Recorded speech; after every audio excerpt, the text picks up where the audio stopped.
दृश्य है माननीय प्रधानमंत्री महोदय हरी झंडी दिखाकर गंगा विलास क्रूज के गंतव्य की ओर रवाना कर रहे हैं। 8 वर्षों में बदलते हुए भारत को दुनिया ने देखा है। काशी ने एक नई यात्रा प्रारंभ की है। ये शुरुआत है आप सबकी तालियां एक बहुत नए हल्की हैं। इतिहास की। काशीवासियों, माननीय प्रधानमंत्री महोदय आपसे जुड़े हुए हैं, हरी झंडी दिखा रहे हैं। ये आरंभ है संकल्प से सिद्धि के परिणाम की।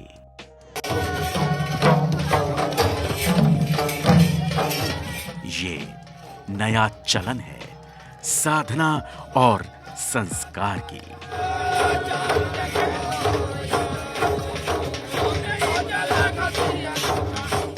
ये संगम है परंपरा और आधुनिकता के मिलन की।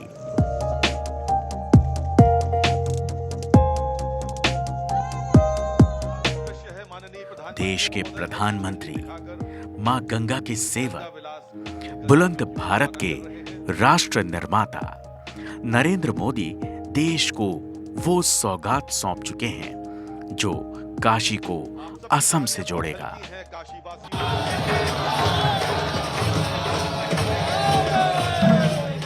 गंगा की लहरों पर जब देश का ये क्रूज हिचकोले भरेगा तो मन में मौजपन की वो लहर झूमेगी जो बताएगी कि काशी का मिजाज क्या होता है।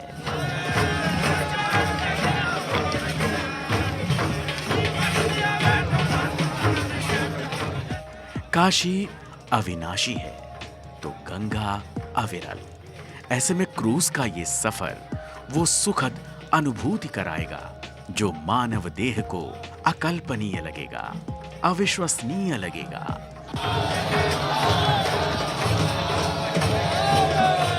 साथियों, ये भी सिर्फ संयोग नहीं है कि जब भी काशी ने करवट ली है, कुछ नया किया है, देश का भाग्य भी बदला है। काशी में चल रहा विकास का महायज्ञ आज एक नई ऊर्जा को प्राप्त कर रहा है। काशी भगवान शंकर की नगरी है जहां भगवान महादेव विश्वनाथ स्वरूप में विराजते हैं। तो असम मां कामाख्या की नगरी है जहां जगत जननी मां अंबा विराजती हैं। गंगा विलास क्रूज शिव और शक्ति के मिलन का पुल बनने वाला है।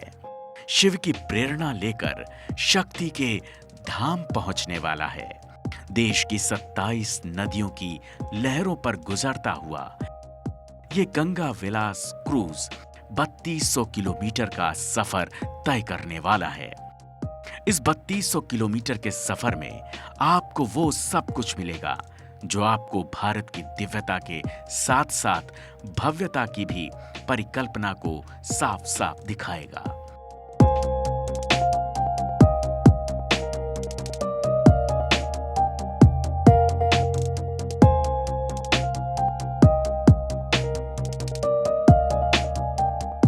इक्यावन दिनों का सफर आपको राजसी ठाट बाट के साथ साथ वो एहसास देगा जिससे आपको महसूस होगा कि आप किसी राज महल में निवास कर रहे हैं।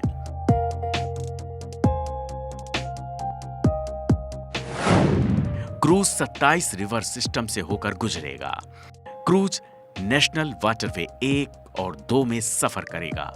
गंगा, यमुना, भागीरथी, मेघना, पद्मा, ब्रह्मपुत्र अहम नदियां होंगी। 5 राज्यों के अलावा बांग्लादेश में सफर करेगा। वाराणसी समेत 50 पर्यटन स्थल इसमें शामिल रहेंगे। ये गंगा विलास क्रूज इस अर्थ गंगा में उसके एक अभियान को नई ताकत देगा। उत्तर प्रदेश, बिहार, असम, पश्चिम बंगाल और बांग्लादेश की यात्रा के दौरान ये क्रूज हर तरह की सुविधा मुहैया कराएगा। क्रूज का यह सफर लोगों को भारत के साथ साथ बांग्लादेश की सभ्यता, संस्कृति, इतिहास और आध्यात्मिकता का नया एहसास प्रदान करेगा। 51 दिनों के सफर में क्रूज भारत और बांग्लादेश के 50 पर्यटन स्थलों से गुजरेगा, जो लोगों को नई अनुभूति प्रदान करेगा।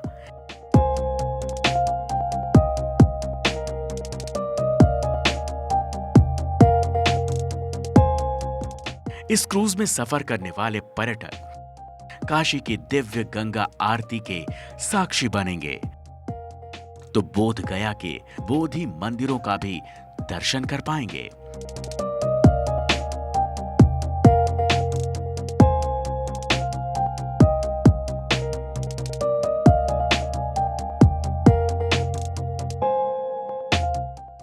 सुंदरवन डेल्टा के खूबसूरत नजारे देख पाएंगे, तो असम के काजीरंगा नेशनल पार्क की सफारी का भी मजा लेंगे। ये जो लोग इसमें से आध्यात्म की खोज में हैं, उन्हें वाराणसी, काशी, बोधगया, विक्रमशिला, पटना साहिब और माजुली की यात्रा करने का सौभाग्य मिलेगा। जो मल्टीनेशनल क्रूज का अनुभव लेना चाहते हैं, उन्हें ढाका से होकर गुजरने का अवसर मिलेगा। जो भारत की नेचुरल डायवर्सिटी को देखना चाहते हैं, उन्हें ये क्रूज सुंदरवन और असम के जंगलों की सैर कराएगा। जिन लोगों की रुचि भारत में नदियों से जुड़े सिस्टम को समझने में है, उनके लिए यात्रा बहुत महत्वपूर्ण होगी, क्योंकि ये क्रूज 25 अलग अलग नदियां या नदी धाराओं से होकर गुजरेगी। और जो लोग भारत के समृद्ध खान पान का अनुभव लेना चाहते हैं, उनके लिए भी ये बेहतरीन अवसर है। यानी भारत की विरासत और आधुनिकता का अद्भुत संगम हमें इस यात्रा में देखने को मिलेगा। गंगा विलास क्रूज विश्व पर्यटन के नक्शे पर न केवल भारत के मान को बढ़ाएगा, बल्कि भारत के पर्यटन उद्योग के लिए भी नई संभावनाओं के द्वार खोलेगा। कारोबार के लिहाज से भी ये काफी अहम होगा। इससे देश की अर्थव्यवस्था को भी रफ्तार मिलेगी।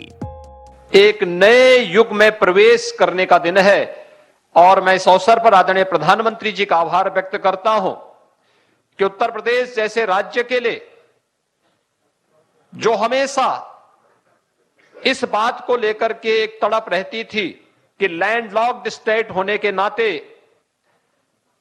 हमारे यहां से किसी भी अपनी कृषि उत्पाद को उत्तर प्रदेश जैसे राज्य को पर्यटन की दिशा से आगे बढ़ाने के लिए या फिर उत्तर प्रदेश के सूक्ष्म लघु मध्यम उद्यम से जुड़े हुए उत्पाद को हम अंतर्राष्ट्रीय बाजार में भेजने में हमें महंगा पड़ेगा, इस दिशा से यहां के उद्यमी, यहां के अन्नदाता किसान, यहां के व्यापारी जिस बात को लेकर के सदैव इस बात को लेकर के रहते थे कि हमें महंगा पड़ेगा, हम इसमें सक्षम नहीं हो पाएंगे।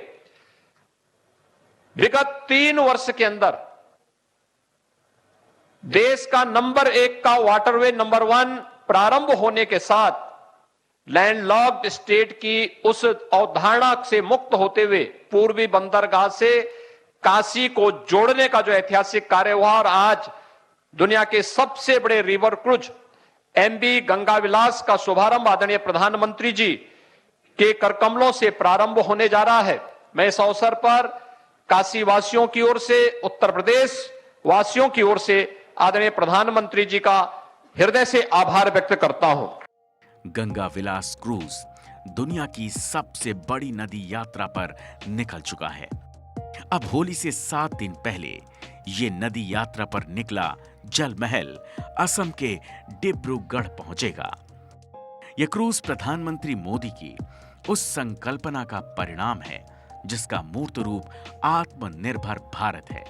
भारत ने अपनी संकल्प शक्ति के दम पर पर्यटन के इतिहास में आज एक नया अध्याय जोड़ दिया है। माननीय प्रधानमंत्री जी ने पिछले 8 साल में जो सफलता हासिल की है, देशवासियों को आत्मनिर्भर बनने के लिए जो शक्ति दी है, जो मनोबल दी है, इसके वजह से आज देश जाग उठा है और देश ने मन बना लिया है अगले 25 साल के अंदर इस देश को दुनिया की सर्वश्रेष्ठ राष्ट्र के हिसाब से खड़ा करेंगे। और आपके लिए मैं ये बताते हुए मुझे खुशी होती है कि ये जो जहाज, ये आत्मनिर्भर भारत का ही नमूना है, क्योंकि ये जहाज देश के अंदर बनी है, ये विदेश से हमने नहीं खरीदा है। यानी कि मोदी जी ने जो सपने दिखाए थे, इसको साकार करने के लिए हम सफलता प्राप्त की है। तो मुझे लगता है ये आज हमारे सबके लिए बड़े स्मरणीय दिन है, ऐतिहासिक पल है। और हम अपने देश को कैसे दुनिया के सर्वश्रेष्ठ राष्ट्र के हिसाब से हम खड़ा के, इसके लिए हम सब प्रतिबद्ध होना जरूरी है। 51 दिनों तक 5 सितारा होटल की सुविधाओं से लैस ये जल महल काशी में शिव की भक्ति को दिखाएगा और भगवान विश्वनाथ की प्रेरणा से ही असम में मां कामाख्या के दरबार में पहुंचकर अपनी यात्रा को विराम करेगा। Bureau report, Bharat 24।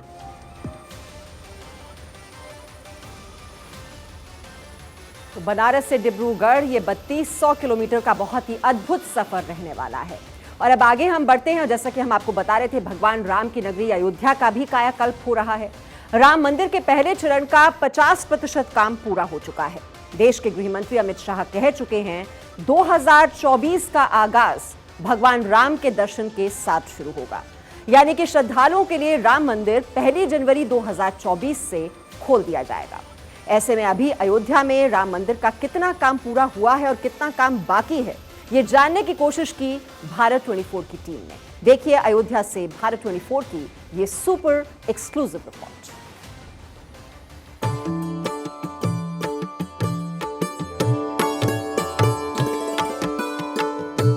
राम की नगरी अयोध्या, सियापति राम की नगरी अयोध्या, विष्णु अवतारी भगवान राम की नगरी अयोध्या, सदा नीरा सरयू के किनारे बसी नगरी अयोध्या, भगवान राम की भगवा नगरी अयोध्या। अयोध्या बदल रही है अपने रंग से, अपने ढंग से, अपने मिजाज से, अपने व्यवहार से, क्योंकि अयोध्या में भगवान राम का मंदिर खुलने वाला है। पहले चरण के 50% काम को पूरा कर लिया गया है। अयोध्या रामलला के मंदिर का निर्माण राम जन्मभूमि तीर्थ क्षेत्र ट्रस्ट की देखरेख में लार्सन एंड टूब्रो और टाटा कंसल्टेंसी द्वारा किया जा रहा है।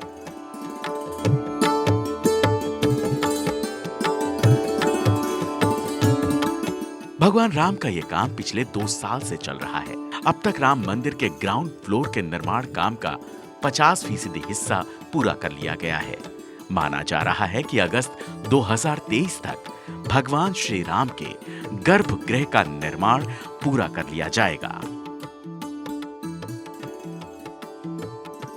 आज जो कुछ आपने देखा,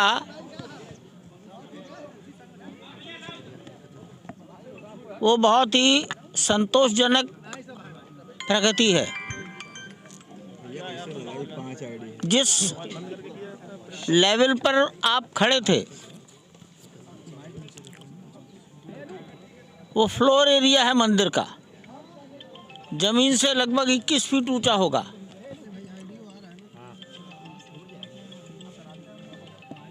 वहां से 11 फीट 10 इंच तक पत्थर एक के ऊपर एक रख दिया गया है। 8 लेयर कंप्लीट हो गई हैं। गर्भगृह के पिलर 14 फीट तक बनकर तैयार हो चुके हैं।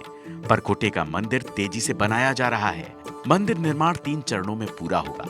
पहला चरण 2023 तक पूरा होगा, दूसरा दिसंबर 2024 में और 2025 तक मंदिर पूरी तरह अपना आकार ले चुका होगा। भारत 24 की टीम इस समय राम जन्मभूमि भगवान श्री राम का जहां मंदिर बन रहा है यहाँ पे मौजूद है। खुद गृह मंत्री अमित शाह ने ये कहा है कि 1 जनवरी तक 2024 में भगवान श्री राम का मंदिर बनकर तैयार हो जाएगा। तो आप खुद टेलीविजन स्क्रीन पर भारत 24 के माध्यम से आप देख सकते हैं कि किस तरीके से देखिए बड़ी तेजी के साथ यहाँ पर भगवान श्री राम के मंदिर का निर्माण हो रहा है। ये आप देख सकते हैं कि इस समय हम जो ग्राउंड है उससे लगभग जो है 16 फीट ऊपर हैं और इस पे यहाँ पर जो प्लिंथ है ये आपको मैं दिखाना चाहूँगा कि देखिए ये प्लिंथ कहलाता है। इस समय ये प्लिंथ के ऊपर जो है भगवान श्री राम का जो पिंक स्टोन है, जो राजस्थान के मार्बल हैं, इससे मंदिर का निर्माण हो रहा है। ये तरासे गए पत्थर है। 1990 के करीब कार्यशाला का यहाँ पर आरंभ किया गया था और इसी कार्यशाला से जो पत्थर तरासे गए हैं उसी से ये मंदिर बनकर तैयार हो रहे हैं। भूतल का काम 2023 के अंत तक खत्म हो जाएगा। इसके बाद परिसर को भक्तों के लिए खोल दिया जाएगा, जिसके बाद पहली और दूसरी मंजिल का काम चालू होगा। पिलग्रिमेज फैसिलिटी सेंटर,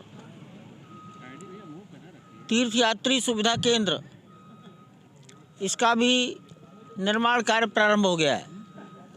पश्चिम दिशा में सीवर ट्रीटमेंट प्लांट STP, उसका भी निर्माण कार्य प्रारंभ हो गया है। Power house, main receiving station, sub station, इनके भी निर्माण कार्य प्रारंभ हो गए। तो जो बेसिक बातें हैं उन सब का काम एकदम प्रारंभ हुआ है। जिस क्षेत्र में मंदिर का निर्माण काम हो रहा है वो भूकंपीय रूप से उच्च तीव्रता वाले भूकंप प्रवण क्षेत्र में आता है। मंदिर निर्माण में इस बात को विशेष ध्यान में रखा गया है। इन सभी पहलुओं को देखते हुए ही मंदिर का डिजाइन तैयार किया गया। ये निवास जनवरी 24 में तय है, उसमें कोई दुगुना विषय है नहीं। इसमें हमारा ग्राउंड फ्लोर और फर्स्ट फ्लोर निश्चित रूप से पूरा हो सकता है, लेकिन शिखर तक पहुंचना हो सकता है कि उसके 3-4 महीने बाद ही संभव है, क्योंकि ये पूरा शिखर तक पहुंचने के लिए काम इतना आसानी का नहीं है, समय लग सकता है। लेकिन इसके साथ साथ में श्रद्धालु सुविधा केंद्र है, फिर बाद में यहाँ पे कल्याण मंडप है, इसके बाद में अनुष्ठान मंडप है, इसके बाद में यज्ञ मंडप है। ऐसी जो चीज़ें हैं जो परिसर में है, तो परिसर का निर्माण कार्य भी साइमल्टेनियसली करने के बावजूद भी उसको करने में थोड़ा देर लग सकता है। शिखर तक जाने में कम से कम 5 महीने का वक्त लगेगा। राम जन्मभूमि में कल्याण मंडप, अनुष्ठान मंडप, श्रद्धालु सुविधा केंद्र, ये सारे निर्माण काम अभी बाकी हैं। 2 अलग-अलग विग्रह रामलला के गर्भगृह में विराज होंगे, चल और अचल। चल विग्रह जो 1949 वाली मूर्ति है, जिसकी आज पूजा हो रही है, वो वहां विराजमान होगी। इसके अलावा एक बड़ी मूर्ति भी वहां पर विराजमान की जाएगी। ये मूर्ति भगवान राम की होगी, जो भगवान श्री राम के छोटे भाव बाल्यकाल वाली मूर्ति होगी और ये भी जनवरी 2024 में विराजमान होगी, जिसका निर्माण कार्य किया जा रहा है।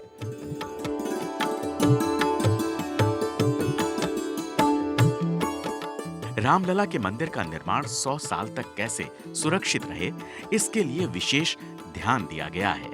नीचे जमीन के तल पर ग्रेनाइट पत्थरों को लगाया गया है, जिससे पानी सतह तक न आ पाए। उसके ऊपर राजस्थान के बंसी पहाड़पुर के पिंक सैंडस्टोन पत्थरों को लगाया गया है। वो सॉफ्ट पत्थर हैं जिनको तराशा जा रहा है। इन पत्थरों को तराशने का काम राजस्थान, गुजरात, मध्य प्रदेश में किया जा रहा है। ये पत्थर 1000 साल तक सुरक्षित रहेंगे। जो पत्थरों को तराशने का कार्य किया जा रहा है वो भी लगातार चल रहा है और जो तराशे गए पत्थर हैं वो भी पत्थर यहाँ पर इस समय प्रयोग किए जा रहे हैं।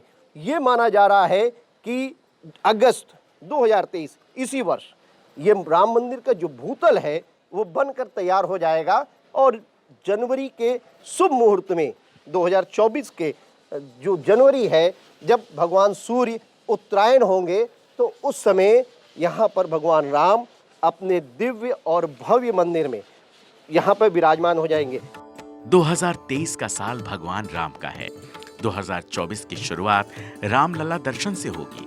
अब अयोध्या में सजेगा राम मंदिर का राम दरबार। अयोध्या से मनमीत गुप्ता के साथ ब्यूरो रिपोर्ट, भारत 24। और अब आगे बढ़ते हैं। 2 दिन पहले ही देश के उपराष्ट्रपति जगदीप धनखड़ ने संसद और न्यायपालिका के बीच तनाव को देखते हुए जो बयान दिया था उस पर अब विपक्षी पार्टी कांग्रेस हमलावर हो गई है। कांग्रेस के नेता पी चिदम्बरम ने उपराष्ट्रपति के बयान पर कहा है कि संसद को सर्वोच्च मानना संविधान का अपमान है। पी चिदम्बरम सुप्रीम कोर्ट के सीनियर वकील भी हैं, इसीलिए उन्होंने कहा है उपराष्ट्रपति का ये बयान कि संसद सर्वोच्च है ये कहना गलत है। चिदम्बरम ने ट्वीट कर उपराष्ट्रपति के बयान पर खेद जताया है। चिदम्बरम का कहना साफ है कि देश में संविधान सर्वोच्च है, संसद नहीं। कांग्रेस की सोच है कि चूंकि उपराष्ट्रपति धनखड़ बीजेपी के उम्मीदवार थे उपराष्ट्रपति के लिए और एनजेएसी का एक्ट साल 2015 में बीजेपी लेकर आई थी जिसे संसद ने पास किया और देश की सर्वोच्च अदालत ने उस एक्ट को रद्द कर दिया था, जिसकी वजह से अब उपराष्ट्रपति धनखड़ न्यायपालिका को सर्वोच्च न होने की बात कह रहे हैं और देश की संसद को सर्वोच्च बता रहे हैं।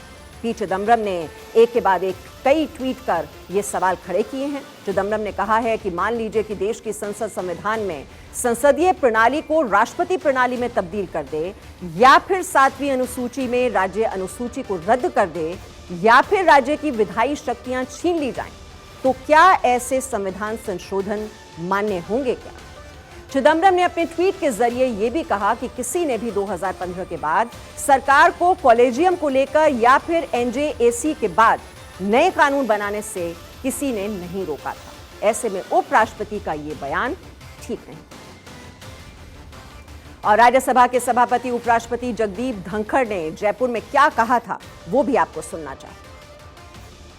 मेरे मन में तो कोई शंका नहीं है। आप विधानसभा में न्यायालय का फैसला नहीं लिख सकते। You can not script in legislature a judgement of the court. उसी भावना में कोर्ट कैन नॉट लेजिस्लेट।